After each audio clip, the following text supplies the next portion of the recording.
मेरी उम्र 20 के आसपास रही होगी जब मैं आयोवा सिटी में मीटर रीडिंग की नौकरी करता था।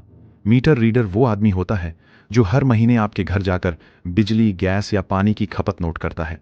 अगर आपके मीटर्स घर के अंदर हों तो चाहे आप मौजूद हों या ना हों, हमें अंदर जाना ही पड़ता है। शुरुआत में ही ग्राहक इस बात की इजाज़त दे देते हैं, ज़रूरत पड़े तो चाबी भी दे देते हैं, लेकिन किसी के घर में बिना उसके मौजूद हुए कदम रखना, ये एहसास कभी नॉर्मल नहीं हुआ।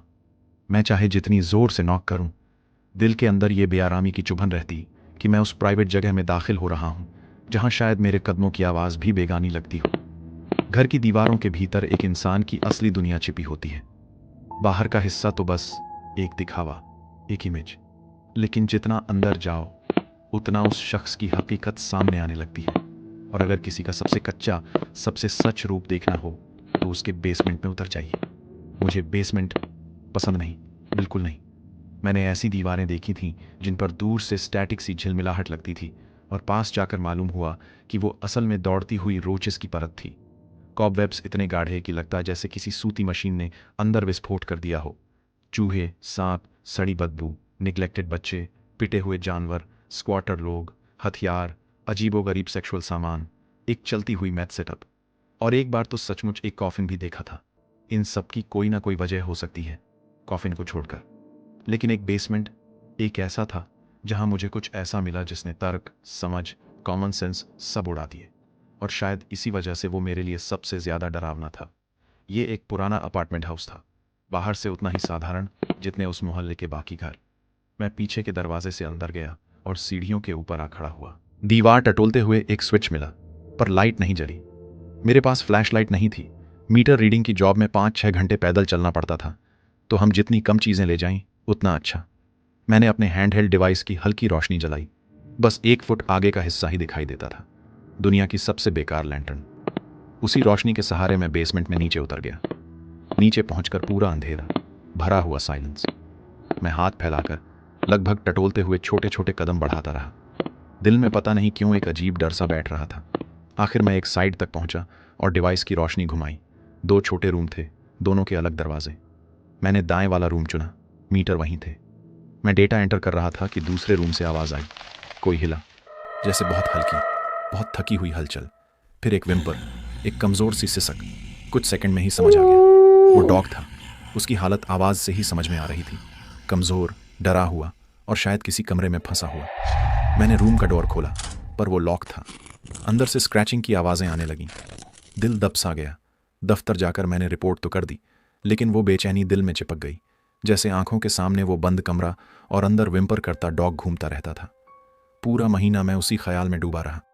और फिर वही दिन आया जब मुझे फिर उसी जगह जाना था। इस बार सीढ़ियां उतरते वक्त सांस भारी हो गई थी। कम से कम रास्ता याद था, तो अंधेरे में जल्द पहुंचा। मीटर पढ़ने के बाद भी दिमाग बस उस रूम पर अटका था। क्या वो डॉग अभी भी अंदर है? क्या वो जिंदा भी है? मैं दरवाजे के पास रुक गया। कुछ पल चुप खड़े होकर सुना, पर एकदम खामोशी। और यहीं मैंने कदम गलत रख दिया, सिर्फ क्यूरियोसिटी की वजह से। मैंने डोर नॉब हल्का सा हिलाया ही था कि चीख, एक ऐसी चीख जिसने मेरे पूरे जिस्म को पत्थर कर दिया। ये इंसानी थी, पर इंसान से ऊपर की, एकदम तेज, कान फाड़ देने वाली, नुकीली। और फिर एकदम नीचे गिरकर ऐसी गटरल आवाज जैसे किसी की आत्मा फट रही हो। और फिर वो बदल गई, एक पागलपन से भरी रोने जैसी आवाज में। कभी चीख, कभी रुलाई, कभी गुर्राना, बिना किसी पैटर्न के। एक पागल साइकोटिक मिक्स। मैं हड़बड़ाकर पीछे हट गया। दिल धड़क नहीं रहा था, धड़धड़ा रहा था। मैं चिल्लाया, हेलो, अंदर कौन है? Are you okay? मदद चाहिए? कोई जवाब नहीं, सिर्फ वो आवाजें, जैसे कोई परछाई मुझसे कह रही हो, भाग जाओ, बस भाग जाओ। मैं उलझते संभलते सीढ़ियों तक पहुंचा। ऊपर जाकर भी सुनता रहा, आवाज बंद नहीं हुई। जब आखिरकार बाहर निकला, आवाजें अभी भी बेसमेंट के अंधेरे में पिघलती हुई गूंज रही थीं। और सबसे डरावनी बात, मुझे अगले महीने फिर आना था। अगले महीने के आते आते मेरे भीतर एक अजीब सा बोझ जमा हो चुका था। जितना ज्यादा मैं उस बेसमेंट की तरफ जाने का सोचता, उतना ही मन में एक घुटन पैदा होती। कई रातों में मैंने उस चीख को फिर से सुन लिया, बस दिमाग में, जैसे वो आवाज़ मेरे पीछे पीछे चलने लगी थी। मैंने दफ्तर में फिर से उस घटना की रिपोर्ट दी, लेकिन हमेशा की तरह किसी ने कुछ सुना नहीं। कोई नहीं रहता वहाँ नीचे। पिछली बार भी तुम्हारी रिपोर्ट फॉरवर्ड की गई थी, बस यही। जैसे उनकी नज़र में मैं ही ज़रूरत से ज़्यादा सोचने वाला थोड़ा पैरानॉइड मीटर रीडर था। लेकिन मैं जानता था वहाँ कोई मौन था, और वो इंसान नहीं था, या कम से कम इंसान जैसा बर्ताव नहीं कर रहा था। जब फिर से उसी घर जाने का दिन आया तो पूरी सुबह पेट में एक डर जैसा मरोड़ रहा था। लेकिन काम तो काम होता है, चाहे डर लगे जाना ही पड़ता है। उस दिन मैं दरवाज़ा खोलकर अंदर गया, और जैसे ही सीढ़ियों तक पहुंचा कुछ बदला हुआ लगा। अंधेरा हमेशा की तरह वहीं था, लेकिन हवा भारी थी। इस बार मैंने किसी भी आवाज़ की उम्मीद करते हुए खुद को स्टेडी किया और मीटर वाले रूम तक पहुंचा। सन्नाटा, इतना सन्नाटा कि मुझे अपना सांस लेना भी लाउड लग रहा था। मीटर पढ़कर मैं वापस मुड़ने ही वाला था कि उस लॉक्ड रूम की तरफ नजर चली गई।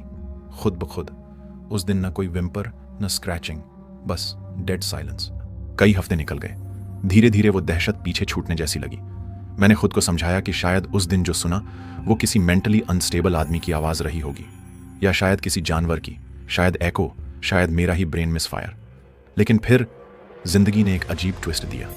एक रात मैं अपनी दोस्त लारा के साथ एक कॉन्सर्ट में गया था। शो के बाद मैं उसे ड्रॉप करने लगा।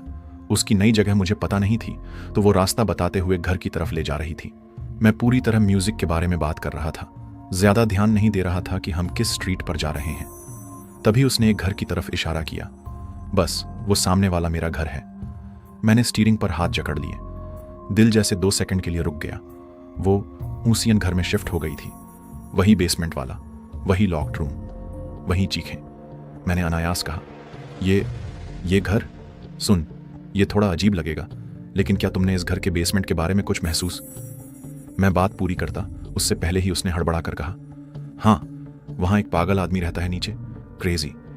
मेरी रीढ़ में जैसे किसी ने ठंडी सुई उतार दी हो।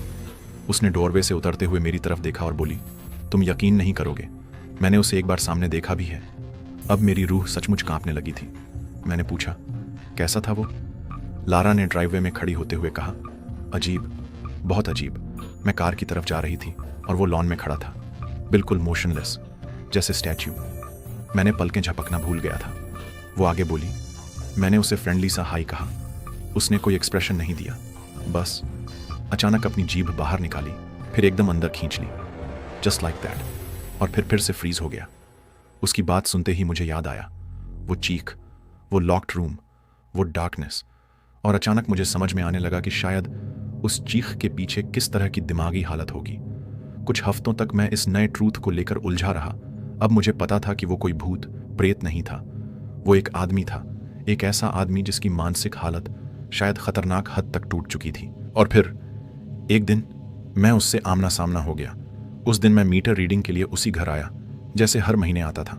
दरवाज़ा खोलकर जैसे ही नीचे उतरने वाला था, मैंने देखा बेसमेंट में लाइट जली हुई थी। इतने महीनों में ऐसा कभी नहीं हुआ था। मेरी सांस हल्की नहीं, भारी हो गई।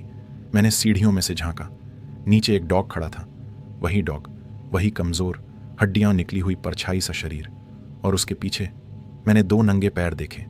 वो वहीं खड़ा था, अंधेरे और लाइट की बाउंड्री में। बस पैर दिखाई दे रहे थे, लेकिन इतना काफ़ी था मेरे पांव जड़ करने के लिए। मैं जानता था आज मैं उसी चीख वाले शख्स से मिलने वाला हूँ। सीढ़ियों की छत उस शख्स का चेहरा छुपा रही थी, लेकिन मुझे अच्छी तरह पता था कि वो वही आदमी है। मुझे उस वक्त वहीं से लौट जाना चाहिए था, लेकिन पता नहीं क्यों इतना महीनों का डर और जिज्ञासा अब मिलकर सच जानने की जिद बन चुके थे। मैंने कांपती आवाज़ में कहा, हेलो, मैं मीटर रीडर हूँ, और फिर धीरे धीरे नीचे उतरने लगा। जैसे जैसे मैं नीचे पहुंचता गया, उसका चेहरा और शरीर रोशनी में आता गया। वो मिडैंज का आदमी था, पूरी तरह शेव्ड सिर, जंगली बेतरतीब आंखें। उसने सिर्फ पैंट पहनी हुई थी, बाकी शरीर नंगा था।